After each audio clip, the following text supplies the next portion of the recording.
శ్రీ గురు గణేష్ మేధా దక్షిణామూర్తి సహిత శ్రీ బాలా త్రిపురసుందరై నమః. సనాతనం ప్రేక్షకులకు శుభోదయం. కొంతమంది నన్ను అడుగుతున్నటువంటి ఒక ధర్మ సందేహం ఏంటంటే, పంచాయతనాన్ని ఇంట్లో ఉంచుకొని అందరూ పూజించవచ్చా? శంకర భగవత్పాదుల వారు పంచాయతన పూజ అందరికీ విధించారు కదా. అలానే సాలగ్రామం సాక్షాత్తు ప్రత్యక్షంగా విష్ణు స్వరూపం గనక సాలగ్రామమును అందరూ పూజించవచ్చా? దీనికి మనం జాగ్రత్తగా పరిశీలన చేసినట్లయితే గనక పంచాయతన పూజ శంకర భగవత్పాదాచార్యుల వారు మనందరికి కూడా విధించినటువంటి ఒక కర్తవ్యం. ఇందులో సందేహం ఏమీ లేదు. పంచాయతనము అంటే 5 దేవతలను పూజించడం. వినాయకుడు, అమ్మవారు, సూర్యుడు, అదే ప్రకారంగా విష్ణువు, పరమేశ్వరుడు, ఈ 5 కూడా కలిపి పూజించడం. ఈ 5 సంబంధించినటువంటి మూర్తులు పెట్టుకొని, అంటే వినాయకుడి యొక్క ప్రతిమ, సూర్యనారాయణమూర్తి యొక్క ప్రతిమ, దుర్గ కావచ్చు, ఏదైనా సరే అమ్మవారి యొక్క స్వరూపానికి సంబంధించినటువంటి ఒక ప్రతిమ, విష్ణు ప్రతిమ, అలానే శివ ప్రతిమ, వీటిని మూర్తులుగా పెట్టుకొని పూజ చేయడానికి ఎటువంటి దోషము లేదు.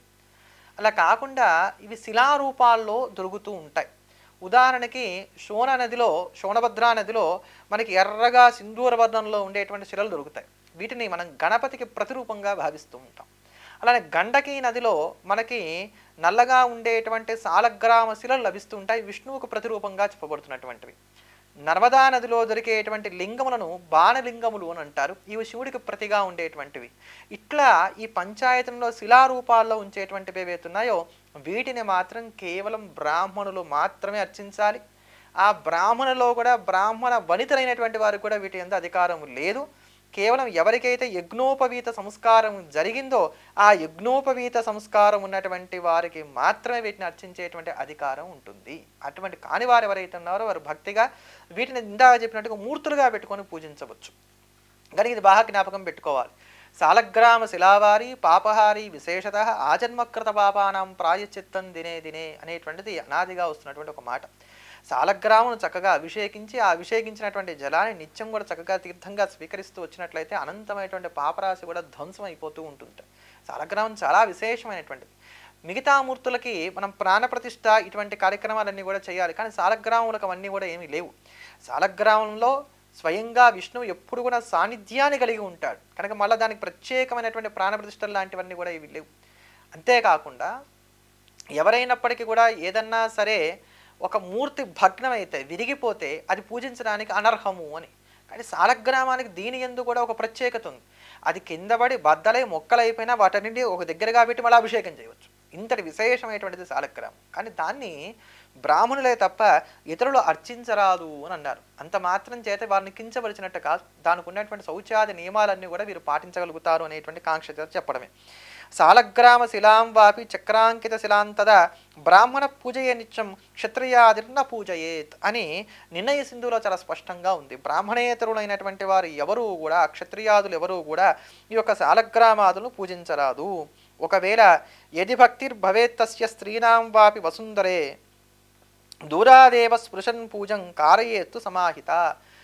భక్తి అతిశయించినటువంటి కారణం చేత మాకు వాటిని పూజించాలి అనేటువంటి కోరిక అధికంగా ఉన్నట్లయితే కనుక వాటిని ముట్టుకోకుండా పైనుంచి పత్రపుష్పాదులు వేస్తూ అర్చించవచ్చును అనేటువంటి మాట చెప్పారు. కనుక ఇలా పైనుంచి పత్రం పుష్పం వేసి పూజించాలని ఇంట్లో పెట్టుకుంటే కష్టమవుతుంది. కనుక దేవాలయానికి వెళ్ళడం, నిత్యం కూడా దేవాలయంలో ఉండేటువంటి సాలగ్రామం ఎలాగ ఉంటుంది, దేవాలయంలో సాలగ్రామం లేకుండా ఉండదు. కానీ ఆ సాలగ్రామ రూపమైనటువంటి జనార్దుని అర్చించడానికి గాను కావాల్సినటువంటి పత్రాన్నో పుష్పాన్నో ఇట్లాంటివి మనం చక్కగా యథాశక్తిగా ఇవ్వటం, అక్కడ వారు ఇచ్చేటువంటి ఆ సాలగ్రామ శిలను అభిషేకించగా వచ్చినటువంటి తీర్థమే మనందరూ కూడా తీర్థంగా ఇస్తారు కనుక దాన్ని సభక్తికంగా స్వీకరించడం చేసినంత మాత్రం చేత మనకి సమస్తమైనటువంటి దోషాలు కూడా తొలగిపోతాయని చెప్పని భావించవచ్చు. ఇది ఈ వీడియోలో నేను చేయడానికి 2 కారణాలు ప్రధానంగా ఉన్నాయి. ఒకటి, ఇటీవల కాలంలో నేను విన్నది ఏంటంటే ఒకరింట్లో వారు పంచాయతనం పెట్టుకుని పూజ చేసుకుంటున్నారట. కారణం ఏమిటయ్యా అని అంటే, ఇదిగో శంకరాచార్యుల వారు చెప్పారు అందరూ చేసుకోవచ్చు, అందుకని మేము చేస్తున్నాం. శంకరాచార్యుల వారు పంచాయతనాన్ని పూజించమన్నారే కానీ పంచాయతన శిలను పెట్టుకుని పూజించమల్ల. ఈ 5 దేవతలు కూడా ఒకే బ్రహ్మం యొక్క స్వరూపము అనేటువంటి ఎరుక కలిగి ఉండటానికి అద్వైత సంప్రదాయంలో భాగంగా దాన్ని చెప్పారు. 5 మూర్తుల్ని ఇందాక నేను చెప్పినట్టుగా పెట్టి పూజించడానికి అభ్యంతరం లేదు, కానీ ఈ 5 సంబంధించినటువంటి శోణశిల కావచ్చు, బాణలింగము కావచ్చు, సాలగ్రాము కావచ్చు, ఇట్లాంటివి పెట్టుకొని పూజించాలి అని అంటే మాత్రము ఖచ్చితంగా బ్రాహ్మణ వర్ణీకులే అయి ఉండాలి. ఆ బ్రాహ్మణ వర్ణంలో ఉన్నటువంటి వారు కూడా ఉపవీతులే అయి ఉండాలి. వారింట సదాచారం ఉండి తీరాలి. అప్పుడే ఇవన్నీ పాటించుకోవడానికి అవకాశాలు ఏర్పడతాయి. అలా కాదు అనుకున్న వారు ఇందాక చెప్పినట్టుగా మూర్తులు పెట్టుకొని ఆ మూర్తులను ఆ విగ్రహ రూపంలో చక్కగా అర్చించుకునేటువంటి ప్రయత్నం చేయొచ్చు. అప్పుడు ఎటువంటి దోషం కూడా వీళ్ళకి కలగడానికి అవకాశాలు ఉండవు. అలానే ఇక్కడ మరొక అంశం ఏంటంటే, లింగము అన్నప్పుడు బాణలింగం పెట్టుకుంటేనే నియమాలు అధికంగా చెప్పబడ్డాయి. ఈ బాణలింగం అంటే నర్మదా నదిలో దొరికేటువంటి లింగాలు బాణలింగాలు అంటే ఎవరికైనప్పుడు కూడా తెలుస్తాయి.